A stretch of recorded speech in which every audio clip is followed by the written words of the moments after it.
Welcome to Tea Time, an initiative of the Emerging Markets Institute. This week we speak about innovation with our two of our guests, the EMI interns, Soraya and Juan Pablo, the director of the Emerging Markets Institute, Lourdes Casanova, and a new guest, Bruno Lanvin, the director of global indices at INSEAD and co-editor of the Global Innovation Index. Thank you all. Thank you, Judith. So Bruno, thank you for coming. What is the Global Innovation Index that was just launched at Cornell Tech in New York on July 10th? Well, the Global Innovation Index has become the global benchmark for comparing performance of national economies with regard to innovation. What we launched yesterday in New York was the 11th edition of the report, so it is now a well-recognized publication, and its originality or its uniqueness is to be seen as stems from the fact that it is a holistic measurement of innovation. It doesn't look only at patents and trademarks, it looks at the conditions by which a country can become an innovator. Which institutions are behind, besides Cornell University? So this is a joint production of Cornell University, INSEAD and WIPO, which is the World Intellectual Property Organization, that is the body of the United Nations that looks at patents, innovation, and trademarks. So traditionally, in the rankings, the best countries are always those with the highest GDP per capita. So the usual Europeans, US, of course, Singapore, but more recently we have seen emerging markets such as China and Korea doing much better. So could you please tell us more about the presence of emerging markets in the ranking this year and why they are doing much better? Clearly, the Global Innovation Index has been trying since the beginning to be global. That is to include not only the most advanced countries in terms of innovation or GDP per capita, but also emerging economies and even the poorest countries. We want the report to have a message to deliver to all of them in terms of improving the strategy. And we've not been disappointed. That is, every year we say the innovation divide is still there, it still exists, there's still a strong correlation between wealth and innovation capabilities, but we see that divide being reduced continuously. We also see very exciting signs in all parts of the world. We have this year again regional champions. We have countries like Chile, Mexico in Latin America, very dynamic, Vietnam, Thailand in Asia and the Pacific. We have Kenya, South Africa in the African continent. So all these countries are not showing just the fact that they can improve, they're also showing the way to others about how innovation capability can be improved. And the star of the report last year and this year was China. China has now broken into top 20, number 17 in the world. So China has become a true innovator, and that's also one of the signs that other emerging economies are taking that encourages their effort in that area. So we have here with us two students who are undergraduates at the University of Los Andes and spending the summer doing an internship here at the Emerging Markets Institute at Cornell. Thank you so much for your contributions. So Juan Pablo, Soraya, you are about to start your professional careers. What are your concerns regarding innovation? Okay, my concern would be more related on how innovation will tackle very important social issues.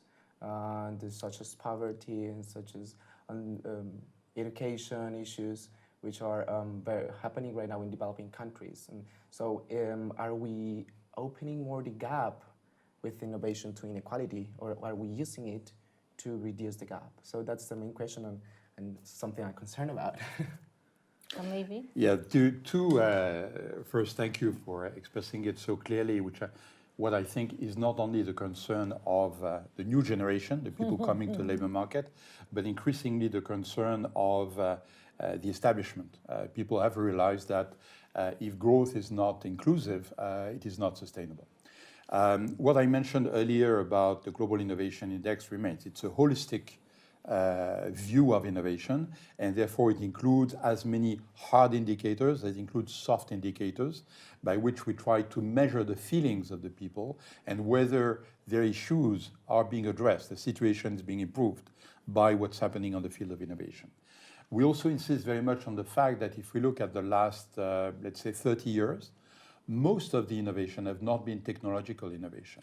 Most of the innovation have come from business model creation, they've come from social innovation, and they've come from political innovation. So for us, this is very much part of the innovation landscape. And last but not least, we don't have enough variables yet to measure the social impact of innovation. That is innovation creating jobs? You might say it's destroying jobs because of automation. You might say it creates jobs because it gives people new opportunities. We have, for instance, looked this year under the theme of energizing the world with innovation. We look at what's happening in the area of sustainable development and energy.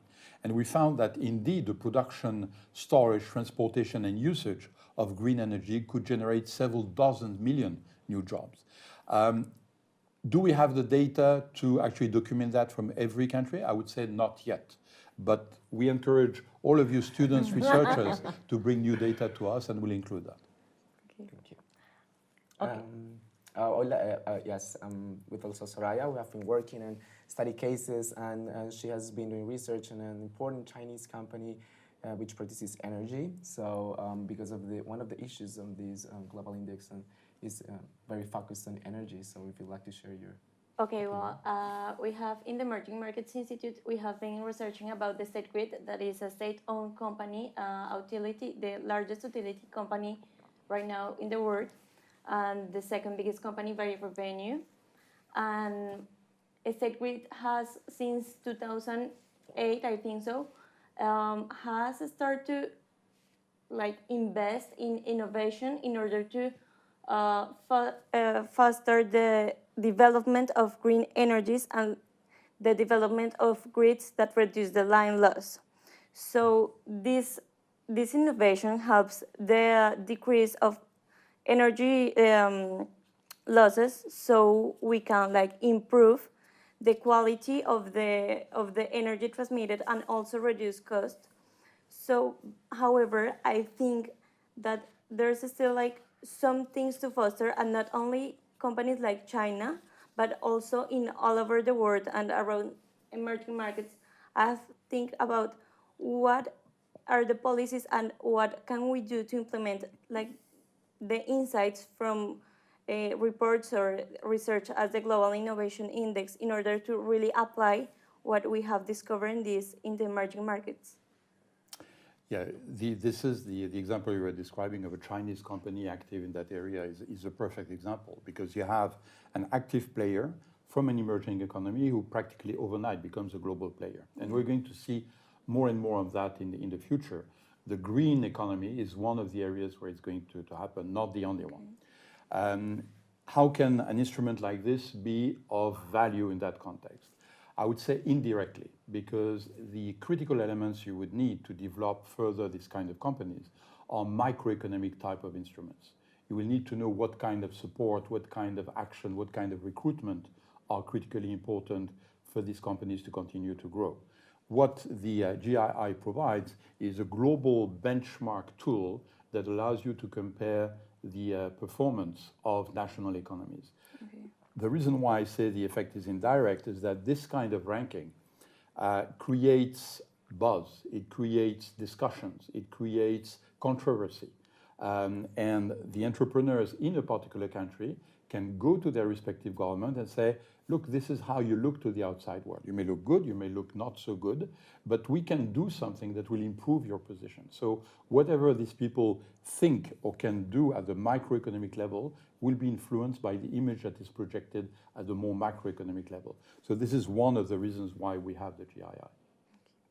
And as a final question for both of you, I would like to, I found in this index that Colombia is for the first time ranked in the 20 countries that outperform relatively high compared to the development. So can you But first, explain much more, a little bit, how is this 20 economies who outperform very high in this index, and how are emerging markets getting more into it, because South Africa as well was ranked for the first time in this 20.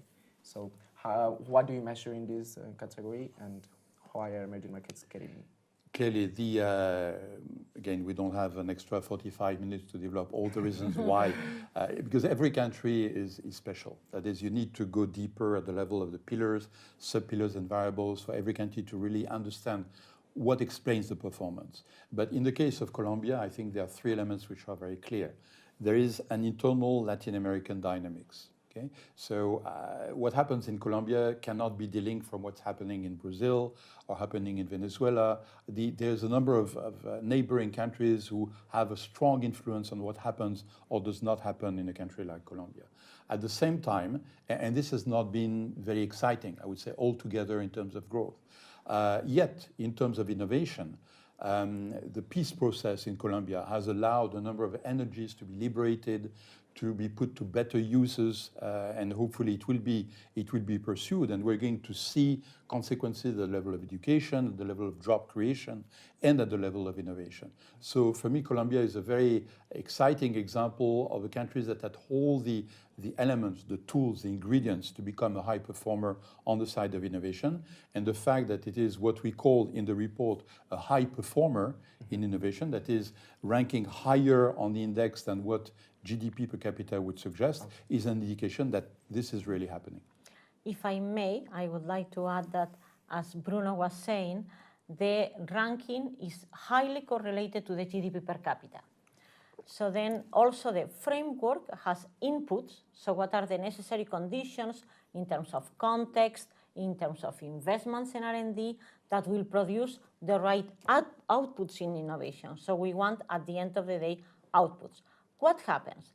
So very often, emerging markets don't perform as well, neither because of their GDP per capita, nor because they are unable to efficiently use the resources they invest in the inputs. A case in point was Brazil. Brazil has improved this year. So Brazil has improved. It is an example to follow, and again, Colombia as well. So that means what is necessary to be able to use the resources better? One is monitoring.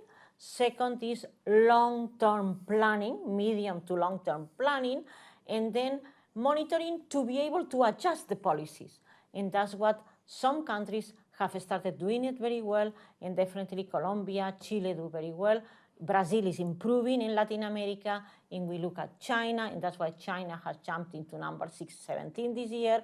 China is one of the most efficient countries in terms of how they are able to translate the inputs into outputs. So we are running out of time. Thank you so much. So here you have the Global Innovation Index.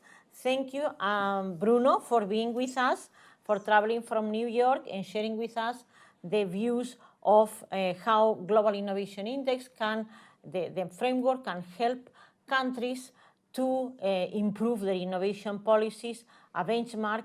And thank you. We like to hear the views of the younger generation, worried about social impact and worried about green energies.